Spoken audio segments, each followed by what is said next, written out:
하나님의 말씀 히브리서 11장 1절에서 5절까지의 말씀을 같이 보도록 하겠습니다. 믿음은 바라는 것들의 실상이요 보이지 않는 것들의 증거니 선진들이 이로써 증거를 얻었느니라. 믿음으로 모든 세계가 하나님의 말씀으로 지어진 것 줄을 우리가 아나니 보이는 것은 나타난 것으로 말미암아 된 것이 아니니라. 믿음으로 아벨은 가인보다 더 나은 제사를 하나님께 드림으로 의로운 자라 하는 증거를 얻었으니 하나님이 그 예물에 대하여 정언하심이라. 그가 죽었으나 그 믿음으로서 지금도 말하느니라. 믿음으로 에녹은 죽음을 보지 않고 옮겨졌으니 하나님이 그를 옮기심으로 다시 보이지 아니하였느니라. 그는 옮겨지기 전에 하나님을 기쁘시게 하는 자라 하는 증거를 받았느니라. 아멘. 오늘은 우리 믿음이 가지는 증거들에 대해서 함께 나누고자 합니다. 이 시간 성령께서 우리와 함께 하시고 우리에게 가르쳐 주시고 우리로 하여금 깨닫게 하셔서 이 시간 우리 모두에게 은혜가 충만한 시간이 되기를 간절히 축원합니다. 오늘 성경 본문인 이 히브리서 11장은 흔히들 믿음의 장이라고 부릅니다. 그것은 오늘 이 본문에서 믿음의 정의에 대해서 아주 구체적이고도 명확하게 정의를 내려주고 있기 때문입니다. 즉 오늘 11장 1절에 보면은 믿음은 바라는 것들의 실상이요 보이지 않는 것들의 증거라고 얘기를 하고 있습니다. 먼저 믿음은 실상이라고 얘기를 합니다. 이것은 실상은 허상과는 다르다는 것을 말하는데요. 실상과 허상의 차이는 실체가 있느냐 없느냐에 따라서 달라질 것입니다. 허상의 대표적인 예로서 우리가 그림자를 들 수 있을 겁니다. 어떤 물체에 빛이 비추지게 되면은 그 물체 옆에는 어두운 그림자가 만들어집니다. 이 그림자가 바로 허상에 해당될 겁니다. 또 비근한 예로 우리가 거울 앞에 서게 되면은 우리와 똑 닮은 모습이 거울에 비춰지게 됩니다. 거울 속에 비치는 그 형상도 바로 허상에 해당됩니다. 오늘날에는 홀로그램이라 해서 어떤 전자파를 이렇게 비추게 되면은 어떤 형상이 보이기도 합니다. 그런 홀로그램. 그런 것도 허상이겠죠. 그런데 허상이라는 것은 그 안에 실체가 없기 때문에 어떤 증거도 어떤 흔적도 남길 수가 없습니다. 그래서 시간이 지나면 다 사라져 버리죠. 또한 허상에는 생명이 없기 때문에 홀로 어떤 행동을 하거나 생각을 할 수 있는 여지가 없습니다. 반면 실상에는 생명이 그 안에 들어있기 때문에 또 실체가 있기 때문에 반드시 흔적이나 증거를 남기고 아무리 시간이 지나도 그 뿌리는 없어지지 아니하는 겁니다. 그런데 오늘 본문에서 믿음은 말하는 것들의 실상이라고 얘기합니다. 실상이라는 것은 그 생명이 그 안에 있고 실체가 있기 때문에 반드시 증거가 있다는 걸 얘기하고 있고요. 또 아무리 시간이 지나도 그 뿌리는 없어지지 아니한다라는 것을 우리에게 가르쳐주고 있습니다. 오늘 이 시간 우리가 가지고 있는 믿음의 실상을 뒷받침하는 그 증거들에 대해서 확신을 갖는 시간이 되기를 간절히 기원합니다. 먼저 우리가 생각해 볼 수 있는 것은 창조에 대한 부분입니다. 창세기 1장 1절에 보면은 태초에 하나님이 천지를 창조하셨느니라고 말씀하고 있습니다. 이 모든 우주 만물은 하나님이 창조하셨다라는 것을 명확하게 선언하고 있습니다. 그것은 이 우주 만물에 하나님의 창조의 증거들이 얼마나 많은지를 우리가 알 수 있다는 겁니다. 우리가 잠깐 우주에 대해서 한번 생각해 보기를 원합니다. 저는 밤에 한 번씩 밤하늘을 참 자주 올려다봅니다. 그러면 많은 별들이 보이죠. 뿐만 아닙니다. 우리가 어떤 날 같은 경우에는 하늘에서 쏟아져 내리는 별똥별, 유성우를 보기도 합니다. 유성우라는 게 무엇일까요? 그것은 지구를 가까이 스쳐 지나가는 혜성이나 소행성의 찌꺼기들이 지구의 대기권으로 들어와서 타는 겁니다. 그 부스러기들이 대기권에서 내려오면서 타는 건데, 만약에 부스러기가 아니고 지구를 스쳐 지나가는 혜성이나 소행성 같은 것들이 지구와 부딪히면 어떻게 될까요?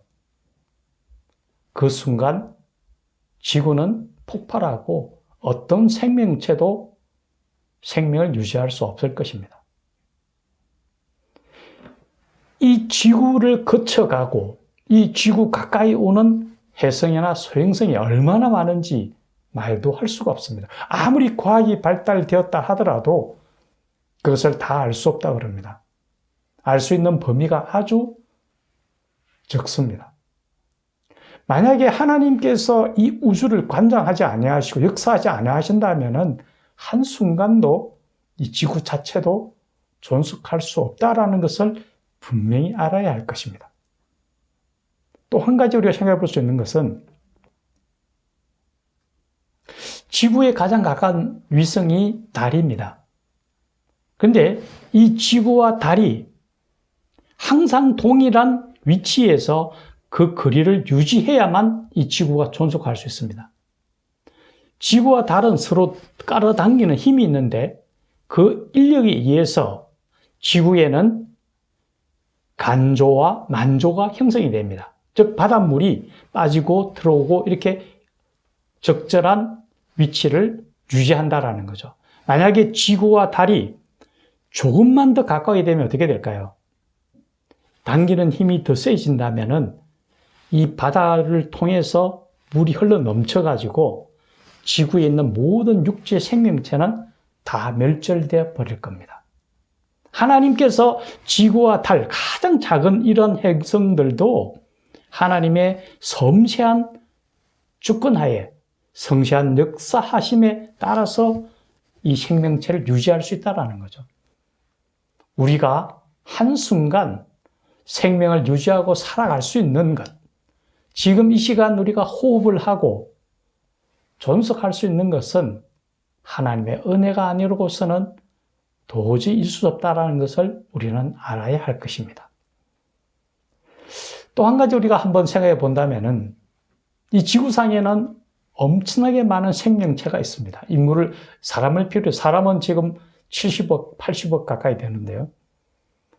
80억이라고 최근에 아마 그게 났던 것 같은데, 생명체 중에서 한번 새를 한번 생각해 보십시오. 새가 얼마나 많을까요? 아마 제가 생각할 때는 아마 몇백억 마리 정도 될 겁니다. 그 많은 새를 우리가 만약에 그 모이를 사서 먹인다고 생각해 보십시오.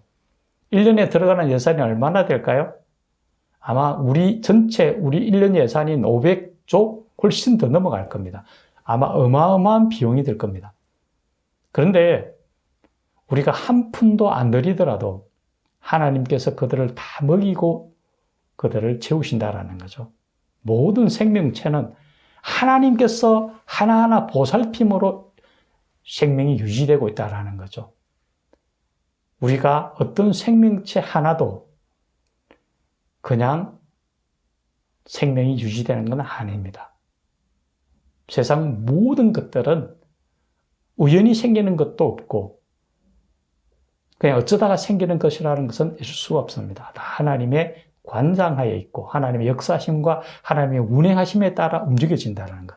이 세상 속에서는 창조의 모습은 하나님 안에서 다 이루어져 있다는 것을 분명히 알아야 할 겁니다. 두 번째, 오늘 본문에 보면은 믿음으로 아벨은 가인보다 더 나은 제사를 하나님 앞에 드렸다고 얘기합니다. 성경에 보면은 아벨의 제사와 그 예물은 하나님께서 받으셨지만은 가인의 제사와 예물은 하나님께서 받지 아니하셨다라고 얘기합니다. 아벨의 제물은 왜 하나님께서 기쁘시게 받으셨을까요? 그것은 바로 믿음으로 하나님께 예배를 드렸기 때문입니다. 우리가 기억해야 될 것은, 여기서 믿음이라는 것은 하나님이 반드시 계신 것과 또한 그를 찾는 자에게 상 주시는 이심을 믿었기 때문입니다. 아벨은 그러한 믿음으로 하나님 앞에 나아갔다라는 것을 우리에게 말해줍니다. 우리가 한편으로 우리 자신을 한번 생각해 본다면, 우리가 예배를 드릴 때에 매 순간 정말 살아계신 하나님 앞에 예배를 드리고 있느냐라는 겁니다. 혹시나 우리는 예전부터 해오던 그 타성에 젖어서 그냥 아무런 의미 없이 하나님 앞에 예배 드리고 있지는 아니한지, 그 모습이 우리 자신을 돌아봐야 된다는 거죠. 저도 어떤 때는 제가 드리는 이 예배가 정말 내 앞에 계시는 하나님을 모시고 예배를 드리는가, 만물의 우주의 주인이신 하나님, 창조주신 그 하나님 앞에 내가 온전한 모습으로 나와 있는지 제 자신을 돌아보고 깜짝 놀라기도 합니다. 내가 정말 너무 타성에 젖어서 예배 드리고 있는 모습은 아닌지 바라본다라는 거죠. 아벨은 믿음으로 드렸다라는 것, 우리가 예배에 나올 때마다 살아계신 하나님 앞에 드려지는 것을 의식해야 할 것입니다. 또 하나는, 하나님이 우리를 부르신 것은 세상과 구별시킨 자로서 불렀다라는 거죠. 그것을 하나님은 우리를 성도라고 부릅니다. 그것은 우리가 드려지는 하나님 앞에 예배의 모습도 세상과는 다른 모습이어야 된다는 거죠. 먼저 기억해야 할 것은 우리가 드려지는 예물이 세상과 구별된 예물인가라는 부분입니다. 아벨은 짐승의 첫 새끼를 구별하여 하나님 앞에 드렸습니다. 그 예물을 하나님이 받으셨다라는 거죠. 우리가 예배를 드리기 위해서 나올 때에 준비된 모습으로, 구별된 모습으로 나와야 될 것이며, 예물을 드릴 때에도 적고 많고가 문제가 아닙니다. 반드시 구별시켜서 하나님이 받으시기에 합당할 수 있는 예물을 하나님 앞에 드려야만 그것이 받으시고 흠양하신다라는 것, 그것을 우리는 반드시 기억해야 할 것입니다. 세 번째로, 에녹은 죽음을 보지 않고 하나님 앞에 들림을 받았다고 이야기합니다. 왜 그렇게 하나님 앞에 살아있는 채로 들림을 받았을까요? 그는 365년을 살면서 매일 하나님과 동행하였다라고 이야기합니다. 이것은 굉장히 중요한 의미를 우리에게 부여해 줍니다. 우리가 주일날 가서 예수님을 만나고 하나님을 만납니다. 그런데 그 주일을 끝나고 삶에 나왔을 때는 하나님은 온데간데 없어져 버립니다.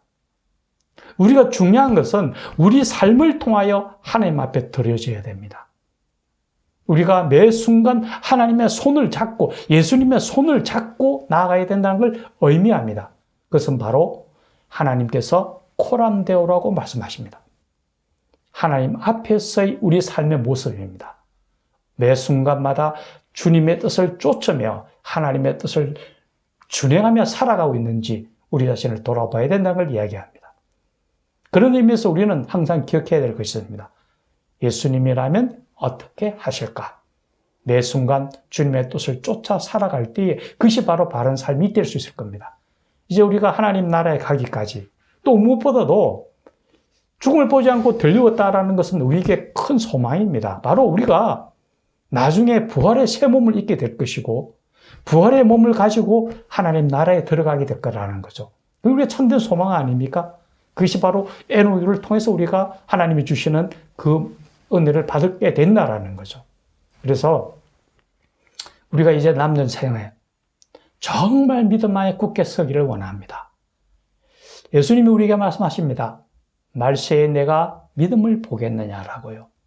우리가 말세에 믿음 지키면서, 믿음은 실상을 가진다고 이야기합니다. 그 증거를 우리는 가지고 있습니다. 우주 만물을 바라보면서 그 안에 하나님의 창조 역사를 바라보면서 또 우리의 믿음의 선진들을 통하여 믿음의 정서가 어떠하다는 걸 우리가 알고 있습니다.